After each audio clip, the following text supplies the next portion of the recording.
Ladies and gentlemen, a very good morning. We just wait a few more seconds for everyone to come on the call. As you have noticed, it's a hybrid event we are doing this morning again, so it has its own own tricks we have to look at. But I think now everyone is on the call, and we've got an audience also here in the Musikzimmer and the music room of the German Council on Foreign Relations. Ladies and gentlemen, very good morning and welcome to the DGAP morning briefing on geopolitical challenges. I'm Henning, Hoff, Executive Editor of Internationale Politik Quarterly. This morning we will once again focus on Germany's and Europe's biggest geopolitical challenge presently, Russia's invasion of Ukraine. That started on February the 24th, as did this morning briefing series, by the way. In 2 weeks' time, we'll pass the mark of 9 months of war. Today is day 260. The focus this morning is on dealing with the economic repercussions of Putin's war and of the countermeasures the Europeans, the Americans, and their allies around the world, most notably perhaps Japan, have taken. It is worth noting that Russia's attack on Ukraine always had an economic component or dimension, with the Kremlin using its gas and oil deliveries to Europe as pressure points long before the current brutal fighting started. It has been noteworthy these past couple of days that Russia has toned down the nuclear rhetoric, most likely as a consequence of American efforts. National Security Advisor Jake Sullivan had telephone talks with Putin advisor Yuri Ushakov and Russian Security Council Chief Nikolai Patrushev. It was revealed this week. Putin also signaled a new willingness to negotiate. The attacks on Ukrainian infrastructure clearly aimed at causing a humanitarian crisis in Ukraine, and a new refugee wave continued. And on the front lines in the south and east, however, the Ukrainians achieved a major breakthrough yesterday when Russia announced its withdrawal from Kherson. A number of high-ranking Ukrainian officials, however, still believe that it might be a ruse. Regarding the topic we want to discuss this morning, there are perhaps as many question marks as there are presently about the situation in Kherson. Germany's and most of Europe's gas storage facilities are now full. The notable exception again is Ukraine.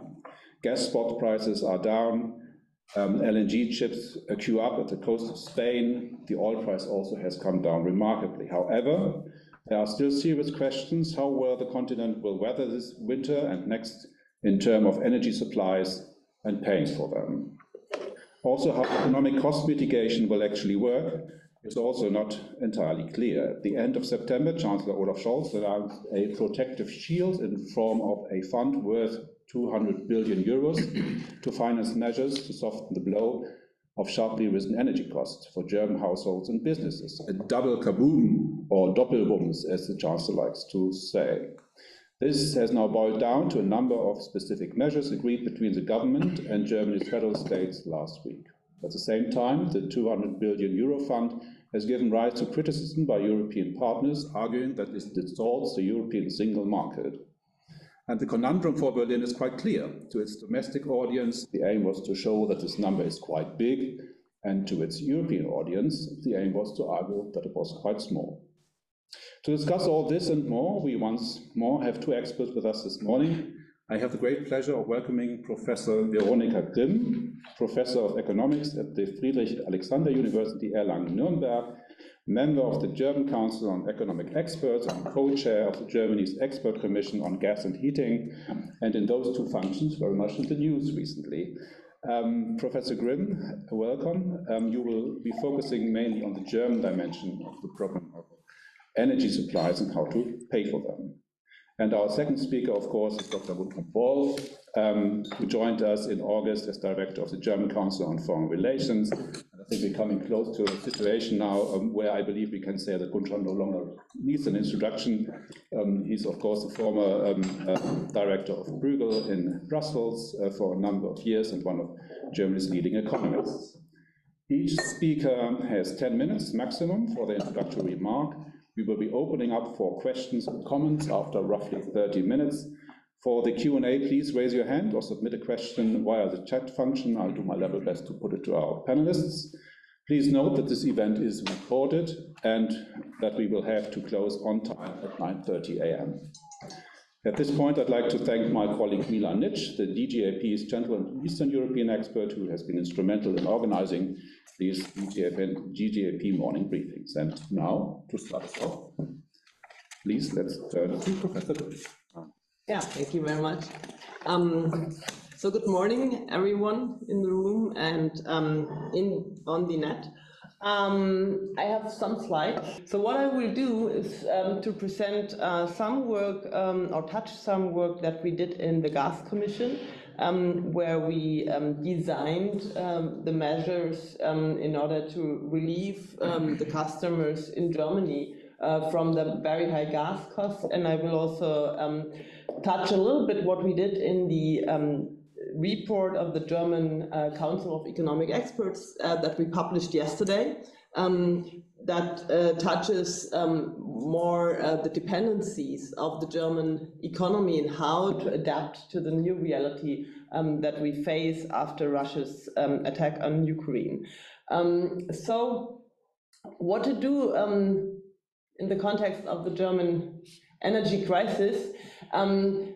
So first, we observed that the gas prices spiked quite high, which of course affects also the prices in the European power system and the European electricity markets, since gas is in many countries a peak technology and is driving very much the power price as well.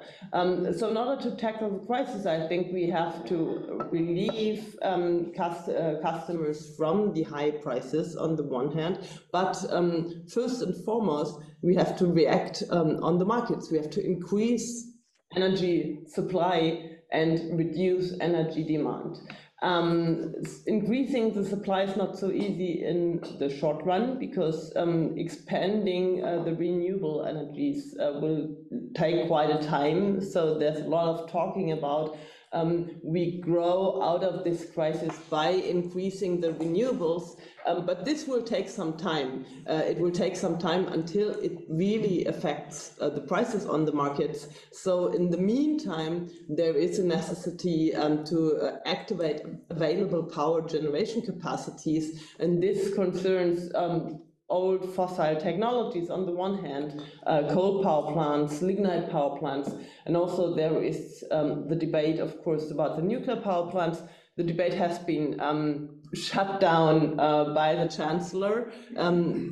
For the meantime, I think it is unclear whether it pops up again. It will depend very much on how things develop in the next year, because at least the gas crisis will take until spring, summer of 24. Because we just don't get enough gas into Europe in such a short notice. So you see here in a stylized graph the expansion of the renewables. This will take quite some time. In 24, I think the fossil and nuclear plants would have a significant impact on the power price if we keep them running. So we did a short study at our chair, and we identified a price effect of 10 to 15% if we keep those old technologies running as compared to shutting them down. On the other hand, we have to accelerate energy efficiency ambitions, of course, due to the high prices. There's a lot of incentives for energy efficiency measures. There is also a lot of incentives for fuel switches back to older technologies. So companies already substitute gas for oil or coal. So this is also what is happening, and during this winter and the next winter, this will also be very important, because those fuel switches will allow us to save enough gas during this time where gas is really short. Then second, we have to relieve, of course, the customers from the high cost burden. And in this graph, you see more or less what happened. So the gas prices spiked really high, and these gas prices now arrive by and by at the customers' homes. So what happens is that people that heat with gas in Germany typically get a new contract that is 5 or even 8 times as costly as the old one. And this is, of course, something that a household with a regular income just cannot bear. So what we did in the Gas Commission was to design a tool that limits the gas cost to the anticipated future price level of gas, which is not the old one, which is approximately twice as high as the old one. So regular gas contract was 7 cents a kilowatt hour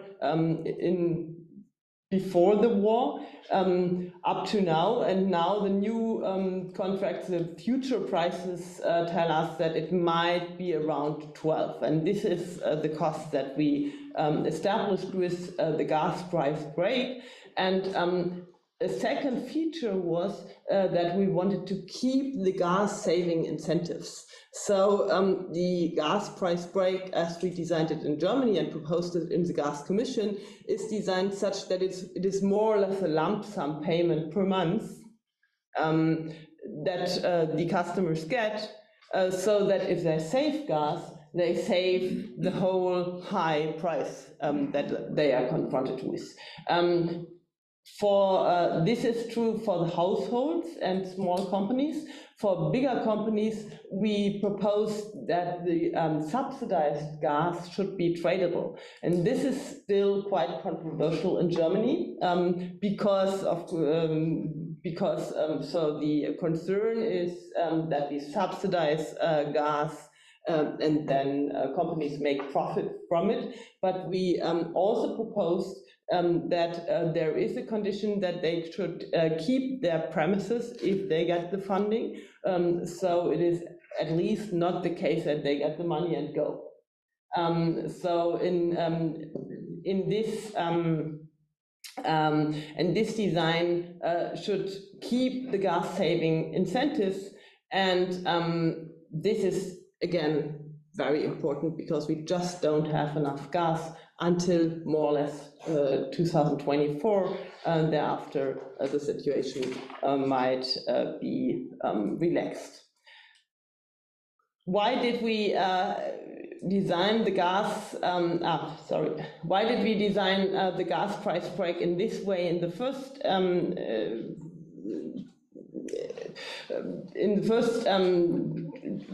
For the first reason, it was in order to keep the administrative cost.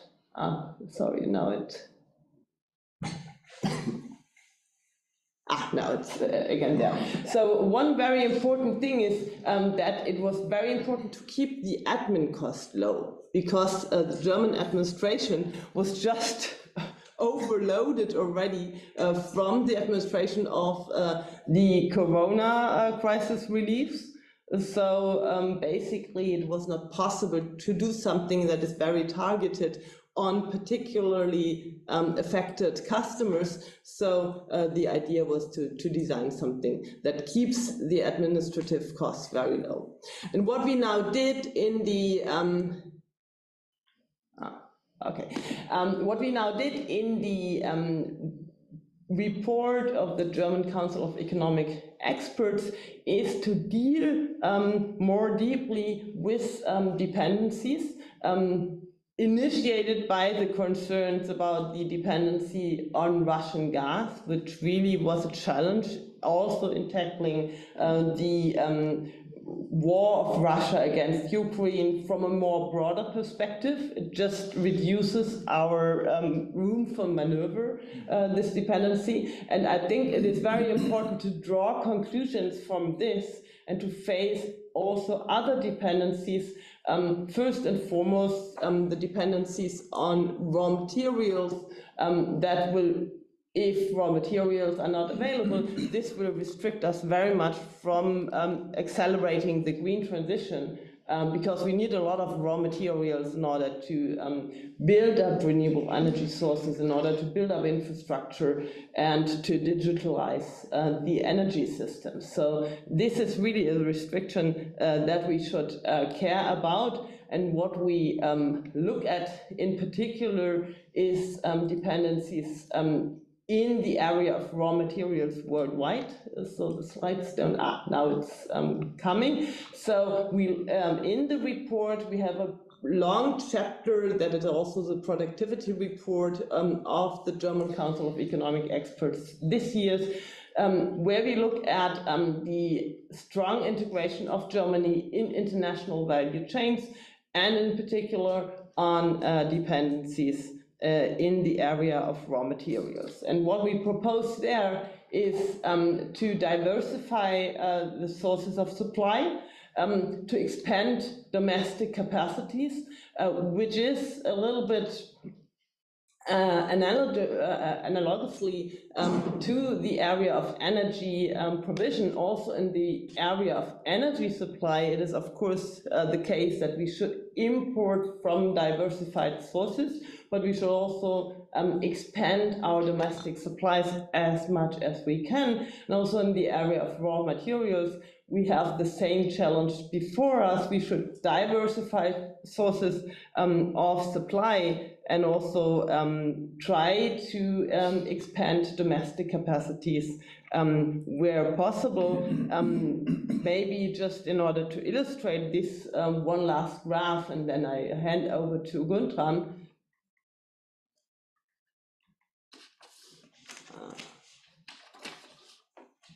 I'm just trying to get it there. So what we in particular did is to look at various raw materials and to look at where the exploration and the production of raw materials takes place and comes from. And what you see, if you're looking in the past, is that by integration of the value chains, China very much drove down the prices of raw materials, and in some cases this prevented the exploration and production of raw materials in other areas of the world. And I think there is a lot to do in order to overcome these dependencies, and maybe this is something that we can touch in our discussion as well. I think there are some measures that could be taken. We have to form alliances with other countries. We have to focus much more on trade agreements that are negotiated or that are already negotiated, that are being negotiated, or that are already negotiated but not signed. And I think also by some other means, we can certainly by investment guarantees, for example, or by contracts for the purchase of raw materials with different suppliers, we can certainly diversify also the procurement of raw materials as well. So maybe this is a broad perspective, and I hand over to Guntram. Yes, thank you very much for this sort of very rich presentation. I think we sort of there's so many facts and figures in there that we are really sort of then lots to discuss later. But let's turn to Guntram Wolff, who is sort of wanted to talk a little bit more about the European dimension of the Yeah. Well, thank you so much, Veronika, for this very rich presentation, and congratulations, I have to say, on all the work, both for the expert council as well as for the Gas Commission. I think you were not just in the media, as Henning pointed out, but really, I think, a key voice on the policy scene, and that was really important because the way Germany decides to support consumers of gas has repercussions not just for Germany, but of course for all of Europe. If the support was to be done in a way that basically demand was increasing. Demand was increasing because of the support that would have repercussions not just on the German market, but of course on the entire European market, because additional German demand, Germany being a big country, would mean that other European countries would face higher prices and more scarcity of gas. And so what I found very impressive in the Gas Commission and the work that you did, but also Christian Bayer and many others, was to be very clear, and also the expert council report that was published yesterday makes it very clear. We have to keep the price signal intact so that the incentive to save gas remains, but we have to at the same time provide support to the most vulnerable, right? And the proposals of the Gas Commission were very clear in this, and I think very helpful. And my understanding is that the core of that element actually remains, even though the political system has tried to water it down. And I think that is an important message also to our European partners, because the concern was from the beginning that the so-called Doppelwumms, you had a wonderful English word for it. Kaboom. The double kaboom, that the double kaboom would sort of distort the European energy market massively. And I think the way that it's designed now, I think should reassure our European partners. So this is perhaps my first point. Now, the second point I wanted to quickly dwell on is, of course, this is a huge price shock, and we know that when there's a huge price shock on energy, I mean, that's what basically we all economists are basically telling every policymaker: you have to bring up the price of fossil fuel if you want to decrease the consumption of fossil fuels and thereby save the climate, right? And so now we have this huge shock, right? And so I guess the one big question is, and that's my first slide here, is to what extent will this price shock lead to an acceleration of Germany's and Europe's decarbonization? And my baseline is that it will massively accelerate decarbonization. I think one key question in that respect is, I mean, you see here, that's basically data that do not include the current situation. But what you see here is, of course, that there is already a decarbonization ongoing. It's both production-based but also consumption-based. So consumers use less CO2 than they used to. But will this accelerate or not? And one big question, I think, in that regard is, will there be what economists call carbon leakage, or basically a moving of energy-intensive production to outside of Europe, or outside of Germany at least, so that the production-based emissions actually go down much more quickly than the consumption-based. So will there be a widening gap in the future or not? And I think that's an open question, and I would love to sort of hear from Veronika what she thinks about that question. But I mean, there's sort of anecdotal evidence that specific, and part of the story was that sort of our industry is able to substitute some parts of the value chain that are very energy intensive by just pushing them outside. That wouldn't help climate so much, but it helps preserve the value chain at least, right? And so thinking about this issue a bit further, I think would be interesting. But on the whole, my contention is that the price signal is so strong, and also the way it's now designed, that it's sort of made permanent, the price signal over many years, will accelerate the decarbonization of the European and the German economy. If we could go to the next slide. Now, you talked also about dependencies, and you mentioned the dependencies on raw material. Now, I thought I would show something, and I'm sorry, I show something from my old employer, but I couldn't resist because I think this chart is really nice. Of course, there are new dependencies emerging. I mean, what this chart shows is the imports of solar panels of the European Union from China over many years. I think it starts in 2019, if I see this correctly from the distance now. And the black line is the moment of the start of the war. And it's really an impressive chart in the sense that you really see a massive acceleration of imports of solar panels when the war started. That's good news because it's a sign that basically the substitution away from fossil fuel towards renewable is really accelerating and has really accelerated significantly. But there's, of course, a question mark here. Do we increase or do we create new dependencies from China? And China being by now the dominant supplier of solar panels in global markets. I think the Chinese share in 2021 or 20, I forgot the precise year, was above 70% of the global solar panel market. There is a question here, and I think we need to review how we structure the global solar panel market to not become overly dependent on just one supplier. Let's go.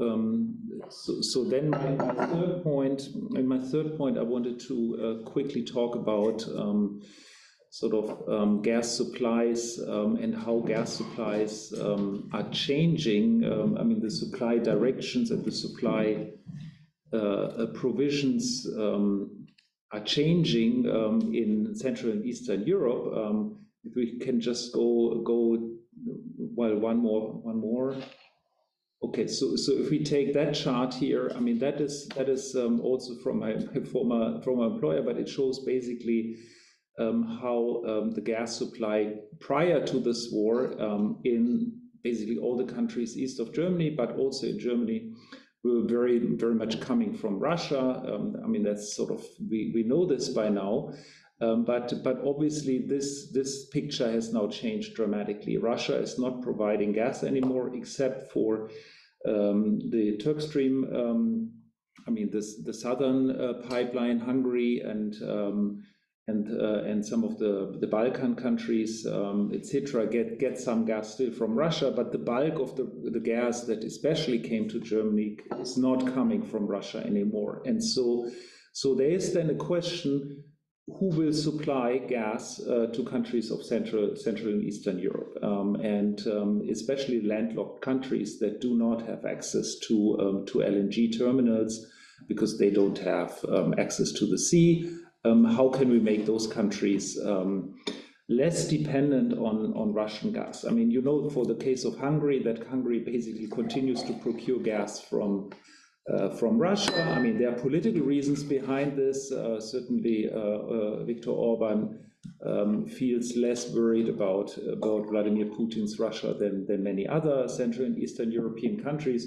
But there are also very real economic dependencies. I mean, Hungary just simply doesn't have simple access to alternative energy sources. Now, that's where Germany becomes an important player. And let's go to the next slide. So this is how the gas, and that's our own slide. So we created that slide based on data from the Bundesnetzagentur. And basically what this slide shows is how in October 22 Germany procured its gas. So basically last month, from where did the gas come that Germany got? So, and you see the big thing here is Norway. Norway has become the biggest supplier of gas for Germany at this stage. That's important because Norway has the necessary pipeline infrastructure to provide that gas to Central Europe and to us. There is a security issue here. As you know, pipelines are not totally secure, and there are some evidence that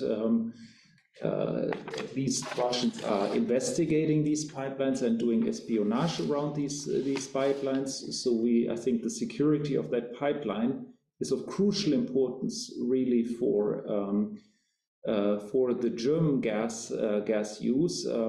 You see the other big suppliers come more from the West. I mean, that's basically mostly LNG.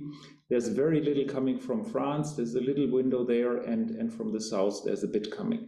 Now, what is important here is that Germany gets all that gas, but doesn't only put it in its storage and uses it, but Germany is a provider of gas to the east of Europe. And you see here the two arrows. I mean, Poland is very small, but Austria and the Czech Republic, and through the Czech Republic, it goes to Slovakia. I mean, these are very important energy links, and it will be very, very of crucial importance that these gas supplies continue to flow, even at times of scarcer gas storages, because of course we are extremely interconnected economically with Central and Eastern Europe, and we should not think that sort of saving gas supplies and not delivering gas would help the German economy in any way, because then the supply chains would be even more affected. So gas solidarity and sort of making sure that the molecules continue to flow, I mean, that the energy market remains functional and molecules continue to flow in the winter, I think will be a key priority. So I think I spoke too long already. Thank you. Thank you very much, Guntram Wolff, for your insight. I think very, very important additional points also to the situation we are facing. Maybe before we open to questions and comments from the audience, one point Guntram made about the danger of German industry sort of dealing with the problem by externalizing value chains, production chains. Is there something which you're worried about as well? Yes, we touched this question in our recent report of the German Council of Economic Experts. So we looked into the German industry and looked at how energy dependent and how energy intensive industry is. So how affected it is basically by the current price pressures of fossil technologies. And so you can, of course, identify industries that are very dependent on gas and fossil energy carriers, in particular steel, cement, chemistry, glass, and some others. And they have different opportunities to relocate to other areas of the world. So it is certainly the case that there is some pressure to go and produce elsewhere. In particular, since the cost of fossil energy will remain higher than, for example, in the US. And for example, in the US, there is currently the Inflation Reduction Act running, and this, of course, puts additional pressure to European industries. On the other hand, I think it is not clear that there is a big relocation, because many of those industries already had transformation plans. So they already planned to substitute gas by hydrogen, which of course is now more attractive because gas is more expensive, and in relation to that, hydrogen as an energy carrier would be more attractive. But I think the challenge is to get it here.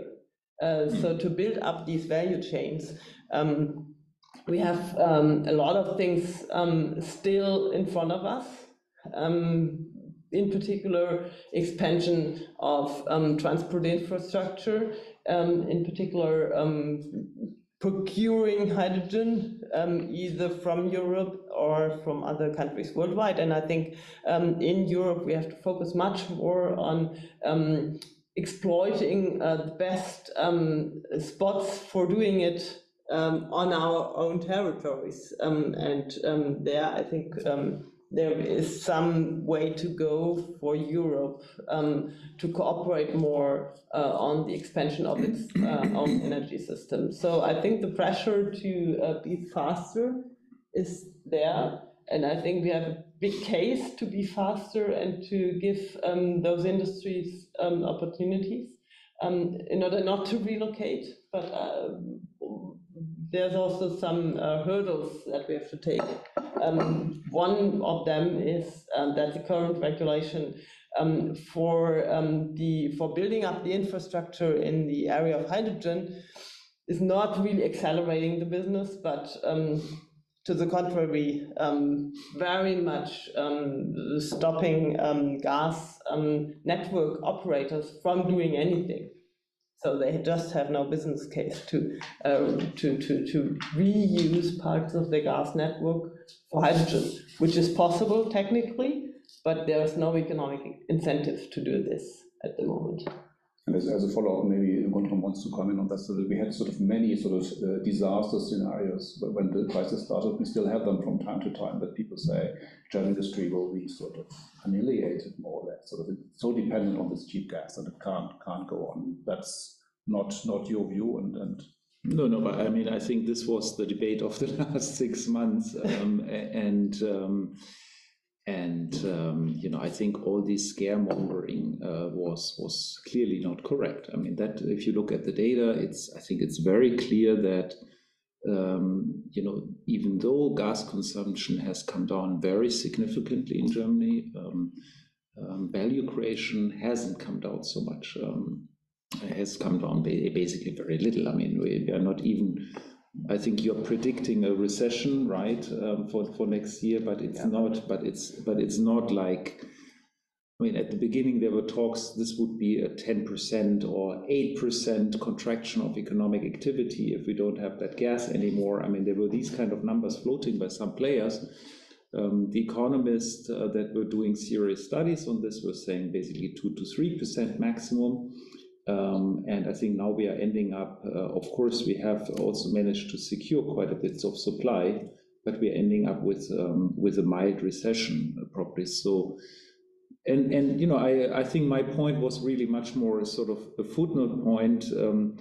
I mean, there are some sort of anecdotal evidence that so ammoniac production, for example, which is apparently very energy intensive, some of it has been moved somewhere else, but apparently that's not so big as a. So that's why I say I don't think the carbon leakage issue in the end is going to be so. I mean, it's going to be interesting to observe that. I don't know how big it's going to be actually, but I don't think it's going to be that big. Is my gut feeling. Yeah, maybe to comment two things. I think gas shortage. So if there really has to take place rationing, this would be a real problem because the regulator who would do it just doesn't know whom to give the gas to. So I think it's very wise to do it via the price mechanism as much as possible, because that locates the gas just to where it is needed. And the second thing, you mentioned ammoniac. I think for some production processes, we will observe relocation, because I mean, ammoniac is one of the first hydrogen carriers that is discussed.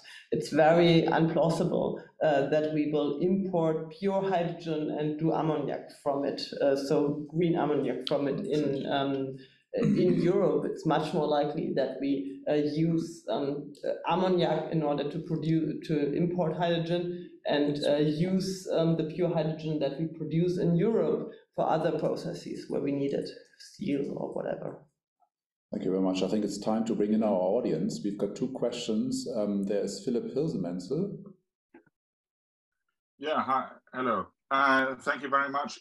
As someone who's a cleantech 1.0 veteran and who remembers sort of the first solar hype cycle, and who's also been active in energy storage since 2010, please allow me to make both a comment and also have a question. Veronika Grimm mentioned raw materials, and you, Guntram, mentioned, I think, also industry. And I think it's important that we really talk about both. We need the raw materials, yes, but in my opinion, they get a bit too much press. And as I said, I've been in the battery space for quite a while. Yes, lithium supplies are a problem, but what we also need is really the production capability. We need a European renewable energy industry. And there's no reason in the world this can't be based in Europe, because all of this technology is 99% capital intensive, and it's just a question of scaling it up and scaling it up strategically. And of course, that's something that China is doing very well, and something that we as Europeans are not doing very well. So how can we, and that's my question is, how do we get the European Commission, the European Union, to implement a strategic European renewable energy policy that both builds up a market framework for strong, resilient European clean tech industry for all the components that we need: solar panels, windmills, batteries, electrolyzers, heat pumps, thermal storage, you name it. And at the same time, we manage the sort of different parts of the value chain. Yeah? So I think we are in an area of global competition here, where we just need to look at, if we look at polylithium, look at the solar industry, where we just need to make sure that we have a certain amount of polylithium available. So I'm not advocating a European state industry, but I'm asking about the possibility of having a strong joint purchasing, and very much in the way that we are talking about jointly purchasing gas as a way forward. And how could we merge this, such a strategic energy policy, with the ongoing sort of Fit for 55 climate focus things, because both of these things go hand in hand, of course. Thank you very much. Oh, and just one thing, it's called green ammonia, just for... Yeah, right. Thank you very much. I think we take the second question also by Sebastian Heckler, which I think is about Serbia. If you want to come in. So my point is, there is a strong relationship between the rollout of the renewable capacity. Veronika Grimm showed on her first slide that the peak will be in, from today's planning perspective, 2030, and the gas demand, because sun is not shining at night, and the wind is not blowing always, so we need gas. That means the gas demand will increase until peak in 2030. Additionally, there is a demand for electricity still increasing because of decarbonization of sectors like mobile or housing warming. The heat pump topic should be mentioned here. So from a point of risk perspective and supply security, would it make sense to go for, let me say, German-owned gas production for the time being, additionally to what is currently supplied by foreign countries, to reduce risk and because of the increasing demand for gas? What is your perspective on this? I talk about fracking. Thank you very much. I think we've got two questions now. And since already alluding to the nuclear question, I mean, now you've got fracking as well on your plate. Maybe you want to address a few of the points. Yeah, I somehow touched it already in my presentation. Mm-hmm. I think we have to rethink all these questions of own explorations in Europe. This does not mean that we do it in every case, but I think we have to be clear about the arguments and the pros and cons. When it comes to fracking, of course, there is, in a very populated country, there are other risks, there are other acceptance issues. On the other hand, of course, if we explore and produce ourselves, then of course we can do it according to other ecological standards, for example. Then in case we just procure it from other countries worldwide that might not care that much about ecological standards, and the old tradition that we procure it from other countries worldwide, and basically ourselves just don't care how it is done. I think this is something that we have to reflect on. For fracking, there's another argument. If we do it in Europe, then of course we have less carbon leakage than if we do it elsewhere and have the leakage on the way to Europe. I think there are a lot of arguments, pros and cons. I'm myself not yet decided whether it would be a good idea. I mean, I'm also no engineer and cannot judge a huge part of the aspects that have to be considered there. But I think we have to be much more honest on all these questions, and we have to stop this tradition of just sourcing it out and not looking at the issues. And this I think it's true for fracking. This is true for nuclear. We also depend on nuclear energy, which is not delivering at the moment, because in France all the power plants are, many of the power plants are shut down. And this also is true for raw materials, I think. Thank you very much. Well, I mean, perhaps I just add, I mean, on the fracking, I'm with Veronika. I think we need to have an open debate on it. But I think at the end of the day, it's more an engineering and environmental question where I don't think I have a really particular advantage giving my view on that. But on the I think one reaction perhaps to the premise that that you put in the question, that you think energy use will increase much further. I mean, that's of course a big statement, right? And electricity.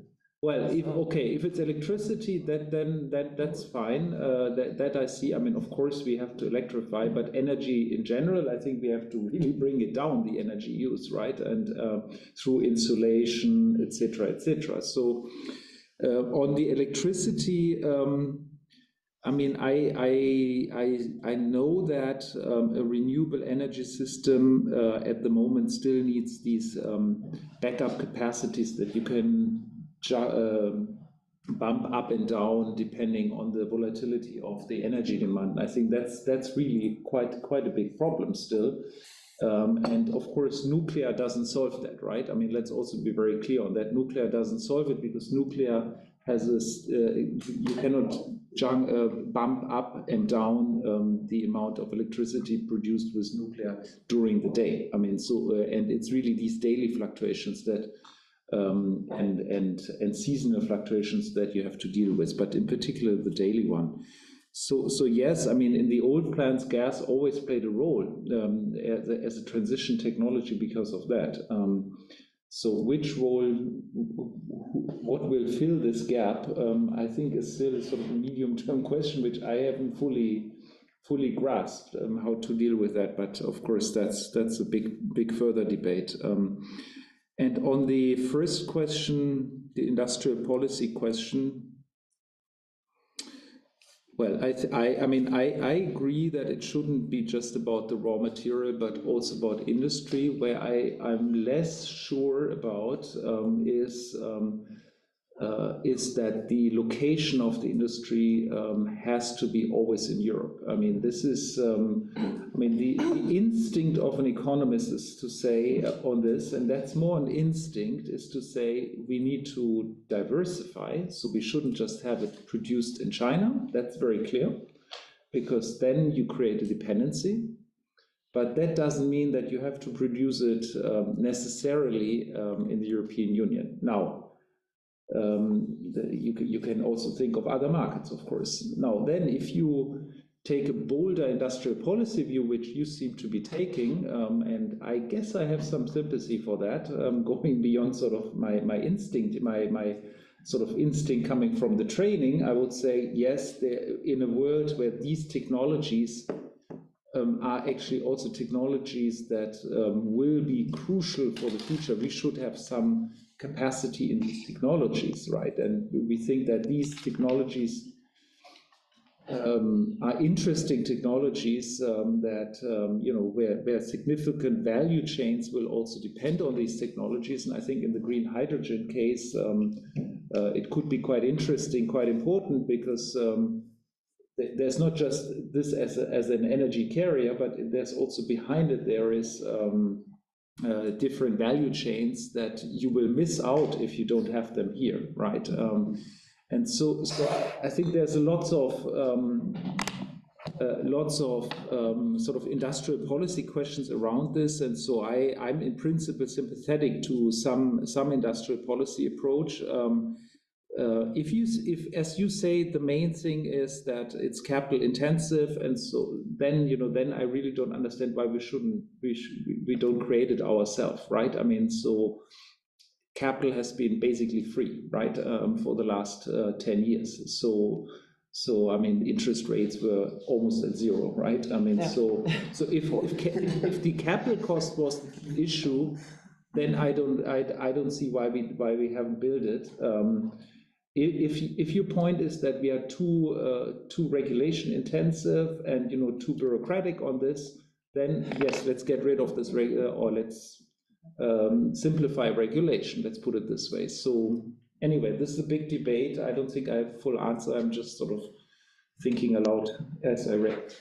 Thank you very much. There's Johnny in the room, and maybe some other here in the room want to put a question. But yeah, Tom O'Donnell. I work on energy and geopolitics here, and I'm also now a fellow at the Kennan Institute in Washington. I often think when discussing energy policy in Germany, this problem of the perfect being the enemy of the good. And I remember 5 to 7 years ago, arguing with leaders of the Green Party that you should build LNG terminals not only to offset large scale, to offset the Russian dependence, but small scale to use directly as fuel, because it's basically the same thing as diesel, the same handle, the same and so forth, same energy content. And the argument was, but we'll build all this other infrastructure, and in 10 years, we're going to be, everything will be electric. All the cars will be electric and so forth. And it's still, I can say the same thing. There's no way heavy transport is going to be, run on batteries. It's just not going to happen, or ships and so forth. And hydrogen, I don't think so. And ammonia, handling ammonia away from maybe in a port in a big ship. I'm a physicist by training, and you don't want to get near pure ammonia at the slightest leak. And hydrogen, I think here's a particular thing, is there was an ideological problem or a policy problem in the whole dependence on Russian energy, right, gas, and that's been a major collapse in German foreign policy. It's a huge failure. I think there's also an ideological problem on the policy of 100% renewables, no nuclear, and no fossil fuels. And the problem is that discussion still takes place from that ideological basis. And so, for example, from the beginning, and this touches on a number of things, if you could comment on this. From the beginning, the Green Party, but others, this is almost 20 years ago, said the only way we're going to have variable renewables, complete dependence, is if we have grid scale storage. And there were all sorts of ideas for grid scale storage. They've all fallen aside. 94% of all storage in the world is pumped hydro. But from Paris to Moscow, it's what they call the Great Northern Plain. It's just not going to happen. And batteries, I've been going to seminars in physics for 25 years on these battery issues. It's not practical. So there's no storage. The other thing that was part of the plan was digitalization of the network. That hasn't happened. And I don't see how it's, a smart grid. It means rebuilding both of the grids, not only the transmission, but the distribution grid, which is just not happening. So I don't think Germany is going to go to nuclear, but the whole eastern region you're talking about in Europe, the Americans are very involved there, but others, the Koreans and so forth. There's a 3 Seas project. There's going to be massive building of nuclear power. Germany, unfortunately, is losing out on that. But natural gas, the 8th monitoring report, I think it was the cover letter they said, was that of the Energiewende said that it's not possible to produce enough renewables in Germany itself. And you're going to need natural gas as the backup. Natural gas is the grid scale storage. So the demand for natural gas is going to go up with renewable dependency. It's the only thing that can. So I think there's a fundamental problem. It's not really a question, but I'd like you to respond to this because it's sort of the basis of how we look at these things here, you know. Thanks so much. Tom O'Donnell, sorry, got your name wrong. Yeah, Tom, yeah, it's still Tom. Yeah. Do you want to respond to that? Yeah, I think we will need gas as a transitory fuel in any case. We will also have an increased demand for gas. So the peak was projected in the beginning of the 30s. Maybe now we will adapt and need a little bit less, but not much less, I think. And we will have to switch this to hydrogen. I'm not so pessimistic about hydrogen as you seem to be. I think ammonia will be a good first shot because we just need it, and we will start to substitute the gray ammonia that we produce in Europe by green ammonia that we import. If you look at locations worldwide where the circumstances to produce green ammonia are good, there are a lot of investors and a lot of activities in order to scale it up massively. And I think this could be one solution to our problem, to just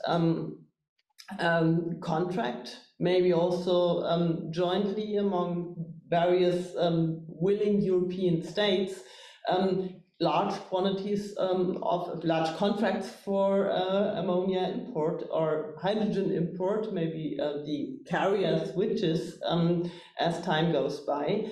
And this might also be one part of the solution to this industrial policy problem, because if we initiate the buildup of huge value chains for the import of renewable energy carriers, then of course there's a big demand for all these machines, for electrolyzers, for all the infrastructure that you need in order to make it possible. And this could also, if we do it in a smart way, this could also increase demand for those capacities. And there are a lot of European firms and German firms that produce these components of these new value chains.